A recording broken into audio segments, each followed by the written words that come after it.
Gálatas capítulo 6, Paulo nos escreve dizendo: não vos enganeis, de Deus não se zomba, ou Deus não se deixa escarnecer, como diz uma outra versão. Não vos enganeis, de Deus não se zomba. Tudo o que o homem semear, isto também ceifará. A lei da semeadura, minha gente, é uma lei irrevogável. Tudo que nós semeamos, nós colhemos. E às vezes, se semeamos coisas ruins, as coisas vão acontecendo tranquilamente, as coisas vão bem, e a gente até esquece do que semeou.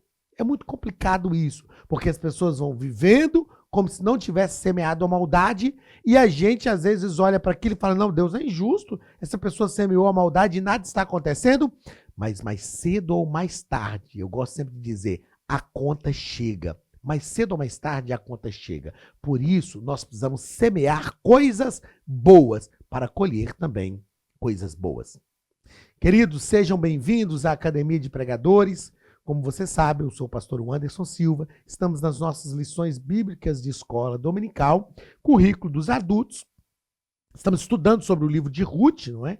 E na aula de hoje estudaremos a lição de número 12, que é uma continuidade da lição passada, não só uma continuidade porque é a 12ª lição, mas é uma continuidade da história da lição passada. Estamos chegando aí já na reta final do nosso trimestre e a lição de hoje vai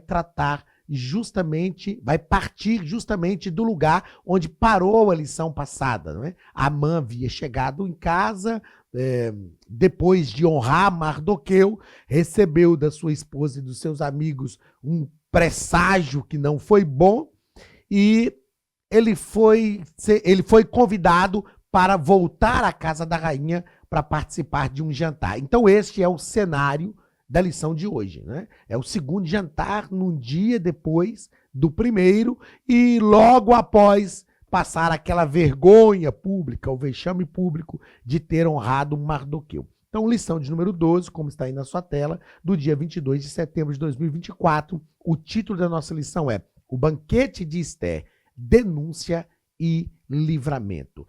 Amã nem imaginava que ele estava participando de um banquete, mas nesse banquete haveria uma denúncia contra a maldade que ele já havia planejado. O texto áureo está em Provérbios capítulo 21 e versículo 1. Como ribeiros de águas, assim é o coração do rei na mão do Senhor. A tudo quanto quer, o inclina. Este texto está nos mostrando que Deus inclina o coração do rei. Nós precisamos entender isso, que Deus faz as coisas acontecerem. Deus muda situações, mas Deus muda também corações. Deus consegue persuadir pessoas. A verdade prática nos diz o seguinte: devemos reconhecer as autoridades humanas, mas não podemos atribuir-lhes um poder acima do que elas têm. Há um Deus no céu. Então, toda autoridade é concedida por Deus. Paulo fala isso. Não há autoridade que não venha de Deus. Quando a Bíblia fala sobre não há autoridade que não venha de Deus, ela não está falando que a pessoa que está exercendo aquela autoridade foi Deus que colocou no lugar. Ela está falando da autoridade, do cargo, da função, e tudo isso é instituído por Deus. Então, nós precisamos reconhecer essas autoridades, precisamos nos sujeitar a elas, mas não acima do poder de Deus. A palavra-chave da lição de hoje vai falar sobre, são duas palavras-chave, né? Denúncia e livramento. É o que vai acontecer nesse segundo banquete que Ester fez e convidou de novo tanto o rei quanto o seu chefe de governo, digamos assim, Amã, para participar. A leitura bíblica em classe está em Ester, capítulo 7, do versículo 1 ao versículo de número 10. Vindo, pois, o rei com Amã para beber com a rainha Ester, disse também o rei a Ester no segundo dia do banquete do vinho: qual é a tua petição, rainha Ester? E se te dará, e qual é o teu requerimento, até metade do reino se fará. Então perceba que a gente vai ver na lição de hoje, o rei estava vendo que alguma coisa estava acontecendo, a rainha queria alguma coisa. A gente que é casado, eu gosto de dizer sempre isso, meu irmão, na hora que sua mulher chegou, ela tá querendo alguma coisa. É igual o filho, quando fala, ai, o papai, eu te amo, que não sei o quê. O rei olhou para aquela situação e disse, não, a rainha está fazendo algo incomum. Então ela está querendo alguma coisa. Primeiro, que ela entrou na presença do rei sem ser chamada, colocando a sua vida em risco. Poderia morrer ali na presença do rei. Aí o rei estendeu para ela o cetro, ela tocou na ponta do cetro. O rei falou, rainha, o que você está querendo, minha filha? Até metade do reino vai se dar, se você quiser. Ela, não, só quero que o rei vá jantar comigo. Só quero que o rei vá no banquete. Vai lá na minha casa, leva o seu líder de governo aí, Amã, leva. Aí o rei foi no primeiro dia do banquete. Chegou lá e ele falou, isso aqui não é à toa. Esther, o que você quer, minha filha? Até metade do reino se fará. Não quero nada, só quero que o senhor volte aqui amanhã. É possível?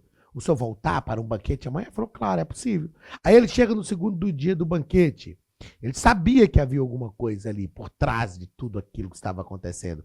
E então o rei pergunta para ela, o que você quer que seja feito? Como que dizendo, é a terceira vez que estou te perguntando, o que você quer? Então respondeu a rainha Esther e disse, se, ó rei, achei graça aos teus olhos, e se bem parecer ao rei, desse-me a minha vida como minha petição, e o meu povo como meu requerimento. Eu imagino o rei ouvindo isso e falando, peraí, eu não estou entendendo, minha filha, o que você está falando? Sua vida está ameaçada, você está louca, você é minha mulher, você é a rainha desse império todo aqui, ó. De que você está falando? Você quer a sua vida como petição, mas tem alguma coisa ameaçando a sua vida? Aí ela continua. Porque estamos vendidos. E não é simplesmente vendido como escravo, ela vai falar sobre isso. Estamos vendidos, eu e o meu povo, para nos destruírem, matarem e lançarem a perder. Se ainda por servos e por servas nos vendessem, calar-me-ia. E calar-me-ia, ainda que o opressor não recompensaria a perda do rei. Olha as palavras de Esther. A forma que ela argumenta com o rei, ela está dizendo o seguinte, se não fosse para matar a gente, eu ficaria caladinha, eu seria vendida como escrava. Ainda que o rei não seria recompensado por esta perda. Esther também sabe o seu valor, fala a verdade. Ela sabe o seu valor, ela sabe todo o processo que ela passou e, sobretudo, como foi a mão de Deus para que ela ascendesse ao trono. Ela sabe o que está acontecendo. Ela está dizendo, eu sei que se fosse para a gente ser escravo, eu iria como escrava, embora o rei não seria recompensado por essa perda. Mas o negócio é que estão querendo matar a gente. Não basta ver a gente como escravo, eles querem tirar a nossa vida. Então falou o rei Assuero e disse à rainha Esther, quem é esse? E onde está esse cujo coração se instigou a fazer assim? Ela está dizendo, ele está dizendo para ela, me fala quem é que está querendo matar vocês. Não, impossível uma coisa dessa. E disse Esther, o homem, o opressor e o inimigo é esse mau Amã. O rei confiava em Amã. O rei acreditava que tudo que Amã fazia era em prol do reino. E agora a máscara de Amã vai cair por terra. Por quê? A rainha Esther vai deixar claro que tudo que Amã fazia era por interesses pessoais e não interesses pelo reino. Meus irmãos, nós precisamos ter cuidado para que nós não tenhamos uma roupagem de humildade, uma roupagem de integridade, mas, na verdade, labutemos em prol dos nossos próprios interesses. No reino de Deus, principalmente, nós temos que fazer pelo reino, ainda que os interesses do reino firam aquilo que nós acreditamos, que nós queremos. Não que nós acreditamos, mas que nós queremos. Eu gosto sempre de pensar o seguinte, Judas Iscariotes. Judas Iscariotes fez parte do colégio apostólico. Ele foi escolhido por Jesus. Ele fez parte do ministério, daquele negócio, ele estava lá. Sabe qual foi o problema de Judas? É que ele percebeu que os princípios do reino contrariavam as suas vontades pessoais. Judas queria que Jesus fosse um revolucionário, que tomasse o governo de Roma. Aí Jesus chega falando sobre paz e amor, aquela coisa toda. A minha pergunta é, quando os princípios do reino de Deus contrariam os nossos interesses pessoais, o que é que nós fazemos? Nós abrimos mãos dos nossos interesses pessoais e nos declinamos sobre os interesses do reino? Ou nós fazemos como Judas, que nos revoltamos e lutamos contra o reino de Deus? E disse Esther, voltando no versículo 6, o homem, o opressor e o inimigo é esse mau Amã. Então Amã se perturbou perante o rei. Imagine o sorriso de Amã desfazendo, a máscara de Amã caindo por terra. Ele nunca imaginou que isso iria acontecer e sendo desmascarado pela rainha. E o rei, no seu furor, se levantou do banquete do vinho para o jardim do palácio. E Amã se pôs em pé para rogar a rainha Esther pela sua vida, porque viu que já o mal era determinado pelo rei. Amã conhecia o rei. Quando ele vê que o rei saiu enfurecido, o rei saiu sem saber o que fazer, então o rei está reunido no banquete, ele sai ali e vai para o jardim. E lá do jardim o rei conseguia ver o que estava acontecendo lá dentro. Tornando, pois, o rei do jardim do palácio, ou seja, o rei saiu, está lá respirando, pensando no que fazer, e ele volta, talvez para pedir explicações a Amã. Tornando, pois, o rei do jardim do palácio, a casa do banquete, do vinho, Amã tinha caído prostrado sobre o leito em que estava Esther. Ou seja, Amã tinha caído sobre Esther, suplicando misericórdia, reclinado sobre ela, rainha, pelo amor de Deus, me ajuda, meu Deus, o rei vai me mandar me matar, me socorre. Então disse o rei, porventura quereria ele também forçar a rainha perante mim nesta casa? Saindo essa palavra da boca do rei, cobriram a Amã o rosto. Então, quando o rei vê aquela cena, ele olha e fala, rapaz, você ainda está querendo abusar da minha mulher dentro da minha casa? Foi o entendimento que o rei teve. Então, o rei chamou os seus criados e eles cobriram o rosto de Amã para tirá-lo. Então disse Arbona, um dos eunucos que serviam diante do rei, eis que também a forca de 50 côvados de altura que Amã fizera para Mardoqueu, que falara para bem do rei, está junto à casa de Amã. Então disse o rei, enforcai-o nela. Enforcaram, pois, Amã na forca que ele tinha preparado para Mardoqueu. Então o furor do rei se aplacou. Olha, o que a gente vai ver na lição de hoje? Arbona sabia que tinha uma forca, Arbona sabia o tamanho da forca, então ele tinha informações privilegiadas. E esse Arbona aqui, ao que tudo indica, já era um camarada que não estava satisfeito com as atitudes de Amã. Amã era tão mal que, com certeza, outras pessoas também não estavam satisfeitas com as atitudes dele. Então, quando Arbona viu que a casa de Amã estava caindo, meu amigo, ele falou, deixa eu empurrar um tijolinho nessa casa aqui. Ó, rei, seguinte, ó, tô querendo fazer fofoca não, mas tem uma forca preparada lá, isso aí que a rainha tá falando é verdade. Aliás, ó, Mardoqueu já tá prestes a morrer na forca lá que Amã preparou para ele. Aí o rei se enfurece e manda matar Amã. Muito bem, vamos à introdução ou aos comentários da nossa lição.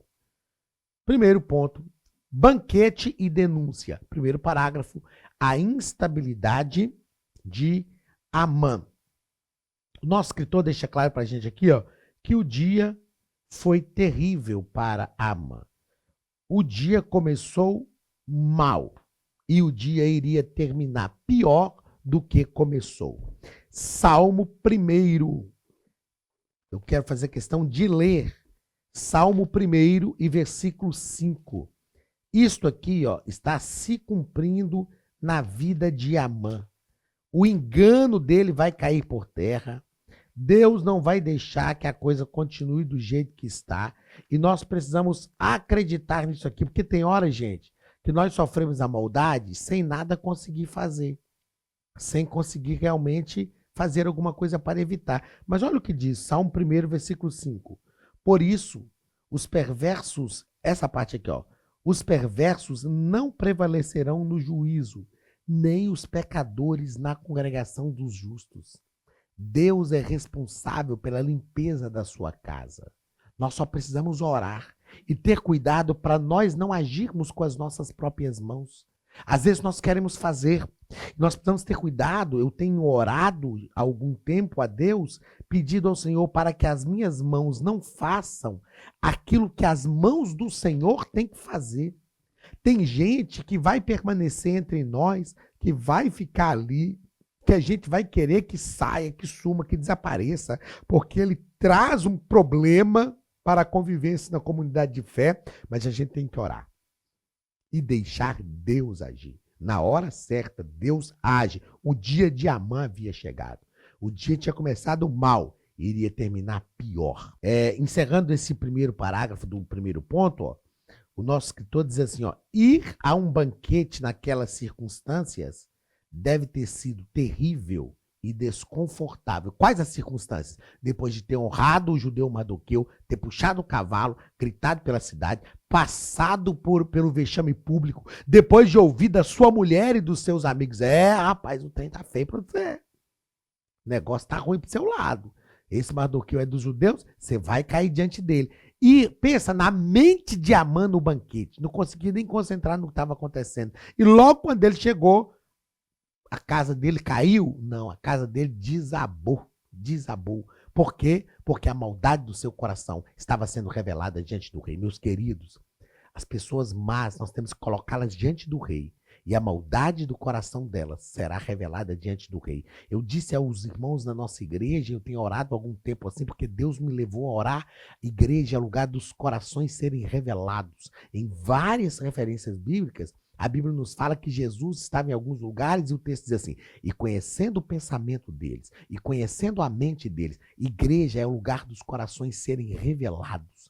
Igreja é lugar de ter integridade, porque se Deus quiser revelar o nosso coração diante de todo o povo, lá na nossa congregação, eu tenho dito, a congregação que Deus tem nos permitido pastorear, eu tenho dito, eu quero que Deus revele o meu coração à igreja. Eu quero que a igreja conheça o meu coração. Eu quero que Deus revele o meu coração, porque este é o lugar de Deus revelar corações. E o coração de Amã agora estava sendo revelado diante do rei. Segundo parágrafo, a Academia de Pregadores tem um recado para você. Olá, queridos alunos e alunas da Academia de Pregadores, que bom ter você conosco neste momento tão especial. Estamos aqui para apresentar a nova plataforma da Academia de Pregadores, que foi construída ao longo dos últimos meses com muito carinho, um grande investimento, para levar até você não somente um conteúdo de excelência, mas também tecnologia de ponta.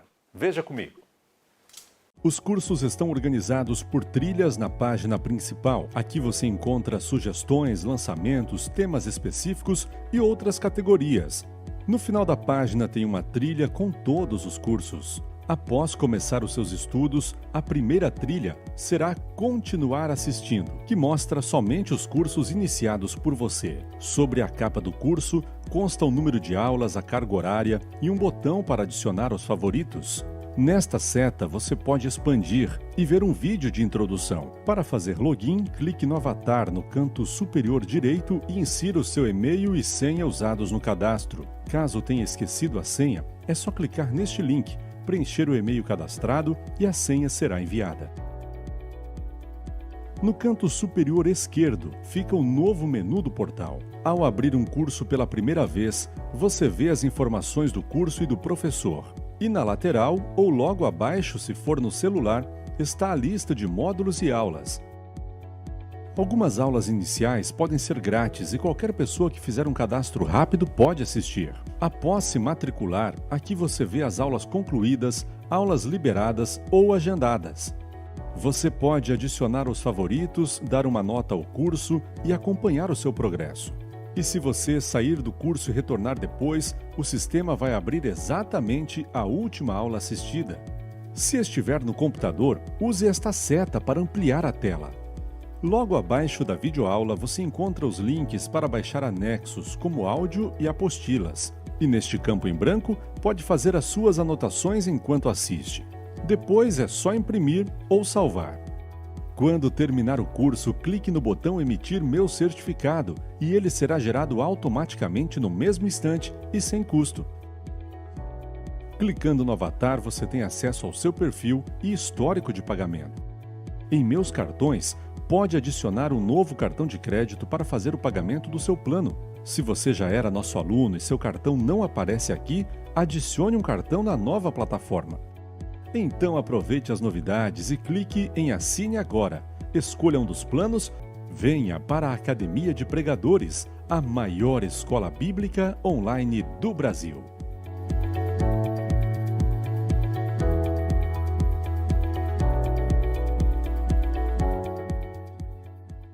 O banquete do vinho. O banquete para o qual Esther convidou Assuero era chamado banquete do vinho. Era um banquete especial. Era comum aos reis fazer isso. Ah, pastor, então nós podemos fazer, porque esse negócio de banquete do vinho, cuidado, cuidado. Porque você vai perceber que no banquete do vinho é o lugar que corações se revelam. Cuidado. Amã estava lá com o coração totalmente deturpado, conturbado, com o coração totalmente maldoso. E o coração dele foi revelado lá. Então, nós sabemos, né, que a palavra de Deus faz restrições à bebida alcoólica. Restrições, não proíbe, mas faz restrições. Nós sabemos também que, institucionalmente falando, a nossa igreja, ela restringe. E eu acho muito prático isso, muito próprio e ético. A ética cristã nos ensina sobre isso. Nós recebemos pessoas que vêm dos vícios e nós precisamos de uma norma restritiva para que essas pessoas não se enveredem ou não consigam se libertar, pelo menos, dos vícios com os quais elas chegaram. Então, eu sou dos que apoiam a proibição de bebida alcoólica. Ah, eu falo igual, tem uma moça que faz uns vídeos engraçados, né, na internet, no Instagram, e ela fala o seguinte, uma pessoa fez uma pergunta para ela lá, eu posso beber vinho? Aí, porque Jesus bebia. Ela fala, se você quer seguir o exemplo de Jesus, ressuscita o morto. Faz os milagres que Jesus fazia. Aí depois de ressuscitar o morto, você abre uma garrafa de vinho para comemorar. É claro que é uma brincadeira que ela faz, mas deixando claro que as culturas mudaram, as situações são diferentes. Mas esse banquete do vinho era um banquete que as pessoas estavam envolvidas e ali elas bebiam vinho. A gente vai perceber que nesse Império Medo-Persa, o beber vinho era algo que era muito comum e manifestava um tempo de alegria sobre a vida dessas pessoas. Terceiro parágrafo do primeiro ponto. Qual é a tua petição? Falamos isso aqui fazendo a leitura bíblica em classe. Ó. O fato de Esther, aí ó, vocês vão ver que o que está descrito aqui é justamente aquilo que nós falamos na hora que fizemos a leitura do texto bíblico. O fato de Esther comparecer na presença do rei ou em sua presença, correndo risco de morte, e no primeiro banquete ter mantido suspense quanto ao que ele afligiria, deve ter levado Assuero suspeitar que algo muito grave estava acontecendo. Ou seja, com certeza o rei pensou, tem alguma coisa acontecendo. Esther está fazendo coisas incomuns, então tem alguma coisa acontecendo. Segundo ponto da nossa lição, a fúria do rei contra a injustiça. Primeiro parágrafo, a revelação do plano. Esther deixa claro, revela, ou seja, o coração de Amã é revelado diante do rei. Ó. Esther fez ver ao rei o absurdo do plano que visava o extermínio de toda a raça, nada comparável a uma venda de escravos ou servos, o que não era incomum na época. Se fosse isso, Esther disse que não incomodaria o rei. Aquilo que Amã tinha planejado só para ele. Porque, na verdade, o que Amã fez? Nós falamos disso há 2 lições atrás. Lição de número 10, não me falha a memória. Amã chegou para o rei e fez uma proposta para o rei como se estivesse interessado no crescimento do próprio reino. Não, ó, nós vamos aumentar aí, e ao que tudo indica, foi justamente isso que moveu o coração do rei. Parece que foi na lição de número 9, há 3 lições atrás. Isso foi o que moveu o coração do rei. Nós vamos acrescentar 10.000 ciclos de ouro e de prata nos cofres reais. Então, isso mexeu com o coração do rei. Só que, na verdade mesmo, no fundo, a intenção de Amã não era prosperar o reino. A intenção de Amã era uma maldade do seu próprio coração. Era algo pessoal. Amã confundiu as coisas. Amã estava se valendo da autoridade que o rei havia lhe concedido para executar os seus projetos maldosos. Ele enganou o próprio rei. Ele não falou com o rei qual era o real propósito. Então Esther vai revelar o coração de Amã diante do rei. Amã era algo que nem o rei sabia que ele era. Na verdade, diante do rei, ele fazia uma coisa, mas no fundo, com os seus súditos ali, com os seus subordinados, ele tratava de outra forma. Ele não tinha um coração verdadeiro, não tinha o coração transparente. Então, os projetos dele seriam revelados diante do rei. Segundo parágrafo, quem fez isso? Quem fez isso de qualquer forma, aqui ó, de qualquer forma, era resultado do excesso de poder concedido a Amã. Mas, conquanto tivesse concedido amplos poderes ao Agagita, o quadro agora era outro. Assuero amava Esther. Quem foi que Deus usou para descortinar os planos de Amã? A própria rainha Esther. Deus é estratégico. Deus sabe como fazer. Deus não ia usar alguém que o rei não amava e que não tivesse a plena confiança do rei. Quando Deus usa a rainha Esther, no coração do rei ele pensa o seguinte: eu vou perder minha rainha. Eu vou perder a rainha. Não, isso é um absurdo. Como que Amã fez esse tipo de coisa? Deus, eu vou usar uma frase aqui do pastor Jander Magalhães. Deus tem pessoas para trabalhar para ele em todo lugar e em todo tempo. O diabo tem gente para trabalhar para ele em todo lugar, mas Deus também tem. Deus usa as pessoas certas, na hora certa, para que o nome dele seja glorificado. Ó, Amã foi longe demais. Não era para ele usar o poder desta forma. Amã foi longe demais nas famílias. Deixa eu marcar aqui, até aqui. Nas famílias ou em qualquer grupo social, a convivência legítima deve ser respeitada. Cada um deve entender o seu próprio limite e não abusar dos direitos ou medir força no estilo, ou ou ele, ou ela, né? Ou eu. A mãe estava usando um poder que o rei lhe tinha concedido para fazer coisas que o rei não tinha autorizado. Isso é muito complicado. Quando usamos a autoridade e o poder que temos para fazer aquilo que não está dentro da autoridade que nós temos para fazer. E então a máscara dele cai por terra. Terceiro parágrafo do segundo ponto, a terrível reação do rei. O rei ficou sem saber o que fazer.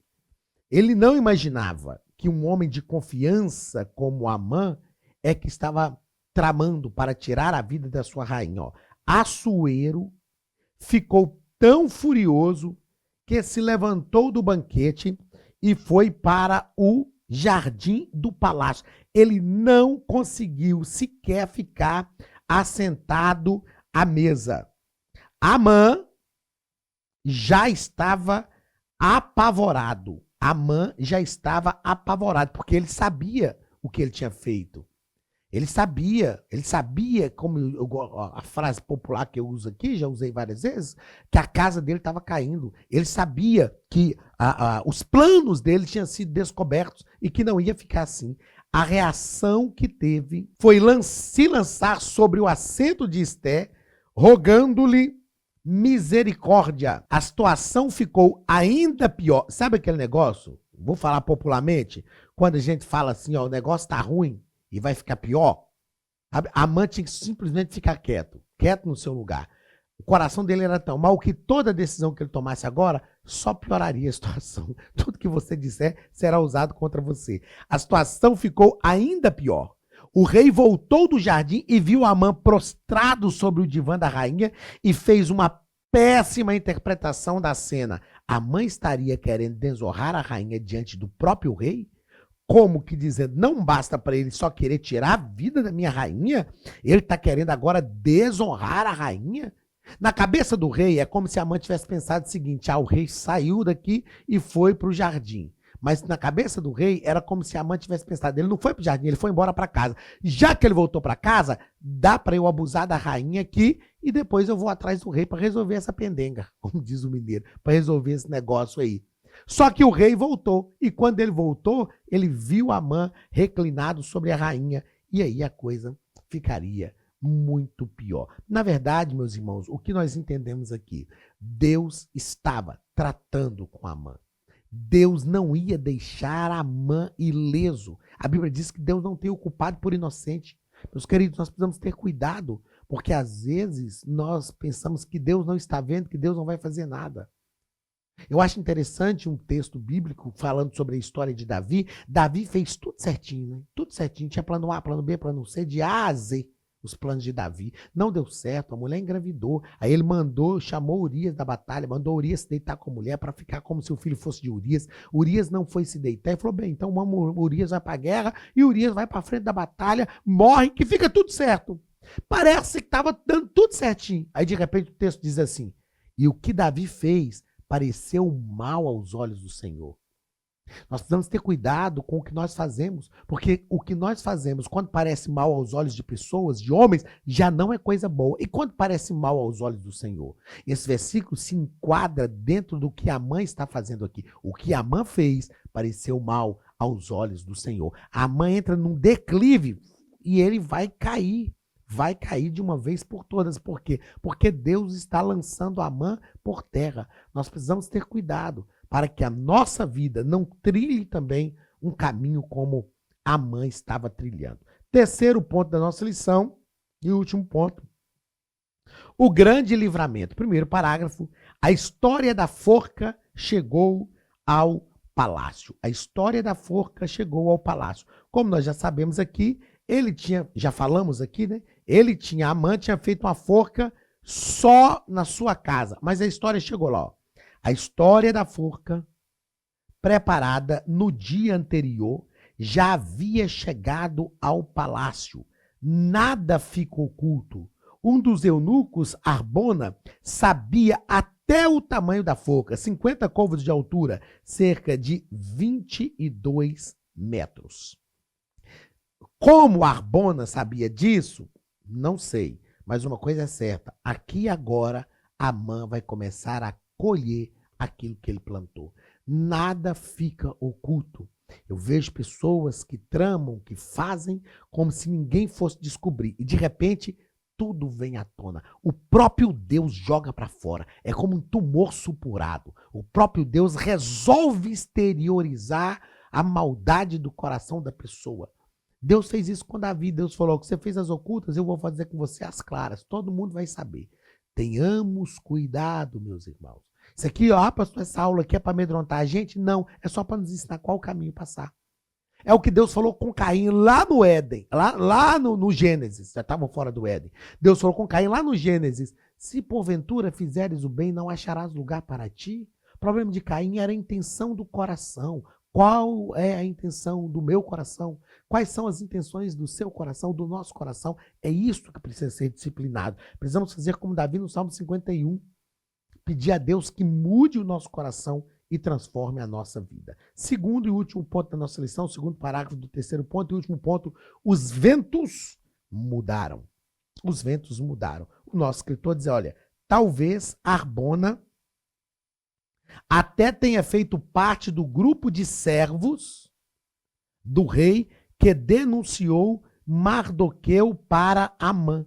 Talvez Arbona até era um daqueles que falou, olha aí e tal. Agora soube ser bem perspicaz para sugerir a força para o seu ex-superior. Ele não apenas informou ao rei que havia uma forca preparada por Amã para Mardoqueu, mas foi sutil ao dizer, aquele que falara para bem do rei. A insinuação foi explícita e o rei logo acatou. Ele falou, ó, tem uma forca preparada para Mardoqueu. Sabe quem é Mardoqueu? Aquele que falou para o seu bem. Então, Arbona aqui é o que a gente chama no meio militar, como eu sou militar, de agente duplo. Ele joga dos dois lados. Ele tá vendo que a casa de Amã tá caindo, ele, opa, deixa eu pular para lá de cá. Essas pessoas estão à nossa volta. E às vezes nós confiamos em algumas pessoas e elas demonstram uma certa confiança, até nos ajuda a fazer os preparativos para destruir alguém. Mas na hora que a nossa casa começar a cair, na hora que as coisas começarem a ruir, ela vai nos abandonar também. Era uma hora de tratamento de Deus com Amã. mostrando que Deus não tem o culpado por inocente. O Salmo de número 9, versículo 18, o Salmo 18, versículo 9 diz assim: o justo não ficará para sempre esquecido, e a esperança do aflito não se há de frustrar perpetuamente. Tem uma versão que diz: a esperança do aflito não se malogrará para sempre. Deus está vendo tudo e Deus age na hora certa. Nós precisamos confiar no Senhor e, sobretudo, pedir a Deus um coração puro, sincero e bondoso, para não prepararmos uma forca para alguém, na qual nós mesmos perderemos a nossa vida. Deus vê tudo e se levanta na hora certa para fazer aquilo que lhe apraz. Que a nossa vida esteja guardada por Deus e que o nosso coração esteja sob a influência do Espírito Santo 24 horas por dia. Deus te abençoe. Um grande abraço, pastor Anderson Silva, e até a semana que vem, quando estudaremos a última lição do trimestre.